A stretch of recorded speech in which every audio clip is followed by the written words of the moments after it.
రాజన్న సిరిసిల్ల జిల్లా వ్యాప్తంగా వినాయక చవితి పండుగ రష్ కొనసాగుతోంది. మండపాల్లో ప్రతిష్ఠించేందుకు విగ్రహాలను కొనుగోలు చేసేందుకు వేములవాడ మార్కెట్కు భక్తులు పోటెత్తారు. వారికి నచ్చిన విగ్రహాన్ని కొనుగోలు చేసి ఇంటికి మండపాలకు తీసుకెళ్తున్నారు.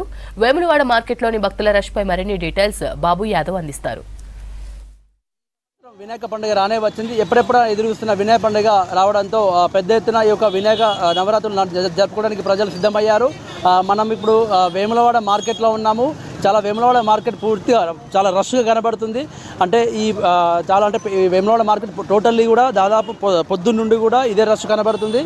అయితే ఈసారి భిన్నంగా ఏంటంటే ఒకప్పుడు రంగురంగుల వినాయకులు మాత్రమే వేములవాడలో ఉండేవి.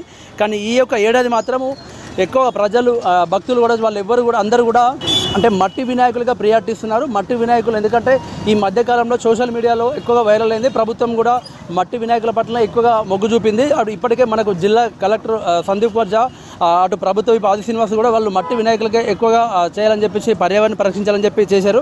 దీంతో ప్రజలు కూడా అంటే ఎక్కువ శాతం మట్టి వినాయకులకే ప్రియారిటీ ఇవ్వాలని చెప్పేసి చాలామంది ఆసక్తి చూపుతున్నారు. అంటే రంగురంగుల వినాయకులు కూడా ఉన్నాయి. చాలామంది అంటే ఎవరికి నచ్చిన విధంగా వారు మాత్రం ప్రజలు కొనుగోలు చేస్తున్నారు. ఇక్కడ చూడొచ్చు ఒకవైపు అంటే పూలు, కొబ్బరికాయలు కావచ్చు, వినాయకు కావాల్సిన సామాగ్రి మొత్తం కూడా దాదాపు ప్రజలు పొద్దున్న నుండి అంటే ఉదయం 5-6 గంటల నుండి చాలా రష్ మాత్రం కనబడుతుంది.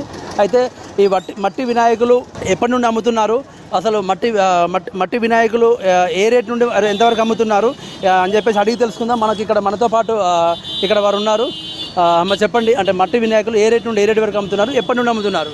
80 రూపాయల నుండి 5,000 వరకు అమ్ముతున్నాం. మట్టి వినాయకులు 8 సంవత్సరాల నుండి అమ్ముతున్నాము. అంటే ఎందుకు ఈ మట్టి వినాయకులు అమ్ముతున్నారు? ఎందుకు అంటే వాతావరణ కాలుష్యం కొరకు మట్టి గణపతులను పూజిద్దాం వాతావరణాన్ని. అంటే ఇప్పటి వరకు ఎన్ని మట్టి విగ్రహాలు తీసుకొచ్చారు? ఇప్పటివరకు మీరు ఎన్ని అమ్మగలిగారు? మేము ఒక 1000 విగ్రహాలు తీసుకొచ్చినాము. ఇప్పటి వరకు దాదాపుగా 900 అయిపోయినాయి. ఇంకొక 100 మాత్రమే ఉన్నాయి. అంటే ఇవి ఎక్కడి నుండి తెప్పిస్తారు మట్టి వినాయక విగ్రహాలని? ఇవి కలకత్తా గంగమట్టి వినాయకులు. మనం చెట్టు కింద నిమజ్జనం చేసినా ఎక్కడ చేసినా అందులో లోపల ఒక విత్తనం ఉంటుంది. అది మళ్ళీ తిరిగి చెట్టు అవుతుంది. అంటే కలకత్తా గంగమట్టితో తయారు చేసిన మట్టి వినాయకులు చూడొచ్చు. చాలా అద్భుతంగా ఉన్నాయి. మట్టి వినాయకులు చూడొచ్చు, విజువల్స్ చూడొచ్చు. చాలా చిన్నగా విజువల్స్లో ఉన్నాయి. మనం చూడొచ్చు అద్భుతంగా రకరకాల వినాయకులను చాలామంది చిన్న పిల్లలు కూడా ఎక్కువగా వాళ్ళ ఇళ్ళలో నెలకొల్పుకోవడానికి మట్టి వినాయకుడిగా ప్రయాణిస్తారు. అయితే ఇందులో ఒక విత్తనం, కూరగాయలకు సంబంధించిన విత్తనం ఉంటుంది. ఏదో ఒక విత్తనం అది ఎక్కడన్నా పడేసినా కూడా అక్కడ ఒక చెట్టు మొలిచి దానికి ఒక కాయలు కాస్తాయని చెప్పి చెప్తున్నారు. చాలామంది ఇక్కడ కొనుగోలు చేయడానికి వచ్చారు. చాలామంది అంటే రకరకాల వినాయకులకు సంబంధించిన పూలు అవన్నీ తీసుకొచ్చారు. మార్కెట్లో కొంతమంది వ్యాపారులు ఉన్నారు. రకరకాల ఇక్కడ చింతకాయ రకరకాల ఏమేమి తీసుకొచ్చారు అని అడుగుదాం. ఎక్కడ నుండి వచ్చారు? ఏం పేరమ్మా? నా పేరు మంజుల సార్. మరి మార్కెట్లోకి ఏమేమి తీసుకొచ్చారు ఇవాళ ఇగో వినాయక చవితి కానీ అన్నీ తీసుకొచ్చినాం. రకరకాలు ఓనగాయ, చింతకాయ, ఇస్తార్లు, సంజర్ల పూలు, అది ఉత్తరేణు, ఇట్లా ఎలకకాయ, మారేడుకాయ అవన్నీ తెచ్చినాం. అంటే ఎట్లుంది మరి? ఎన్ని గంటలకు వచ్చారు? ఏ ఊరికి వచ్చారు? నూకలవారి నుండి వచ్చాం. ఎన్ని గంటలకు వచ్చారు? 6 గంటలకు వచ్చాము. అమ్ముతున్నాం, పోలేదు ఇంకా, పోతున్నాయి, తీసుకుంటారు. ఇవన్నీ మీరే పండిస్తారా లేకపోతే ఎట్లా? జంగల్కి పోయి తెచ్చుకున్నాం. మేము అడవికి పోయే తెచ్చినాం. పండించేటి చింత చెట్లు మాయే, పెసరగాయ మాదే, ఈ పువ్వులు ఆకులు అన్నీ అడవికి పోయి తీసుకొచ్చినాం.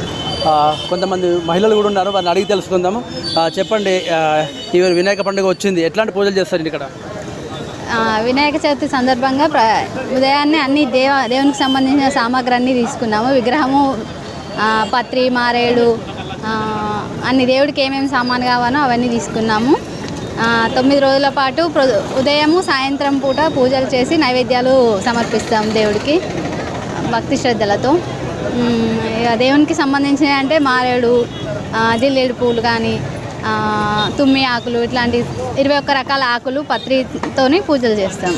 అంటే ఇప్పుడు 9 రోజుల పాటు వినాయకుని దగ్గర ఎట్లాంటి పూజలు చేస్తారు? స్వామివారికి ఎట్లాంటి నైవేద్యాలు ఇట్లాంటివి ఇస్తారు? ఉండ్రాళ్ళు, పాయసము, దేవుడికి ఇష్టమైనవన్నీ 21 రకాలుగా 21 లేదా 11 అట్లా సంఖ్యతో సమర్పిస్తాం. అంటే ఈ 9 రోజుల పాటు ఎంతో భక్తి శ్రద్ధలతో వినాయకుడిని పూజిస్తాము. అట్లాగే 21 రకాల నైవేద్యాలు సమర్పించి మేము ఈ 9 రోజుల పాటు ఘనంగా ఈ వినాయక నవరాత్రులను పూజిస్తామని చెప్పేసి చెప్తున్నారు. ఇది ఇక్కడ ఉన్న పరిస్థితి. కెమెరా పర్సన్ వాసుతో Babu Yadav, V6 news, Vemulawada market.